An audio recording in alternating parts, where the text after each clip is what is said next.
കൊല്ലത്ത് നിലമേലിൽ ഭക്ഷ്യവിഷബാധയെ തുടർന്ന് ദേഹാസ്വാസ്ഥ്യമുണ്ടായി ചികിത്സയിലായിരുന്ന 2 പേർ മരിച്ചു. കഴിഞ്ഞ ദിവസം വിഴിഞ്ഞത്തെ അസ്മാക് റെസ്റ്റോറന്റിൽ നിന്നും ഇവർ ഭക്ഷണം കഴിച്ചിരുന്നതായും ഇതാണ് മരണകാരണമെന്നും ബന്ധുക്കൾ ആരോപിച്ചു. ഇതിനെ തുടർന്ന് പോലീസ് ഇടപെട്ട് ഹോട്ടൽ താൽക്കാലികമായി അടപ്പിച്ചു. മരണകാരണം സ്ഥിരീകരിക്കുന്നതിനായി അധികൃതർ അന്വേഷണം ആരംഭിച്ചിട്ടുണ്ട്.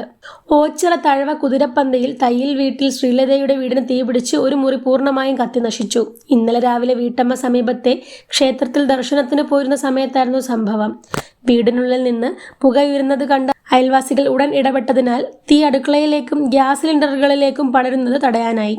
തുടർന്ന് കരുനാഗപ്പള്ളിയിൽ നിന്ന് അഗ്നിരക്ഷാസേന എത്തിയാണ് തീ പൂർണ്ണമായി അണച്ചത്.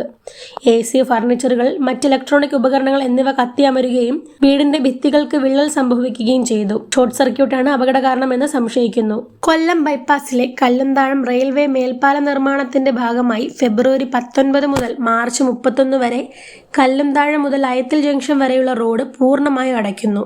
പരീക്ഷാകാലം ആരംഭിക്കുന്ന സാഹചര്യത്തിൽ 40 ദിവസത്തോളം നീണ്ടു നിൽക്കുന്ന ഈ നിയന്ത്രണം വലിയ ഗതാഗതക്കുരുക്കിന് കാരണമായേക്കാം.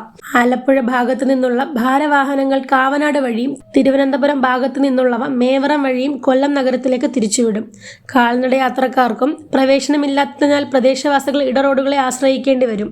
നഗരത്തിലെ പ്രധാന കവലകളിൽ ട്രാഫിക് നിയന്ത്രിക്കാൻ ആവശ്യത്തിന് സുരക്ഷാ ജീവനക്കാർ ഇല്ലാത്തത് പ്രതിസന്ധി വർദ്ധിപ്പിക്കാൻ സാധ്യതയുള്ളതിനാൽ കൂടുതൽ ജീവനക്കാരെ നിയമിക്കണമെന്ന ആവശ്യവും ശക്തമാണ്.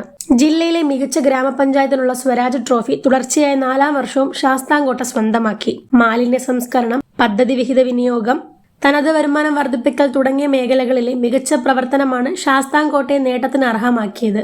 ഇന്നത്തെ സ്വർണ്ണവില പവന് 1,13,600 രൂപ, ഗ്രാമിന് 14,200 രൂപ.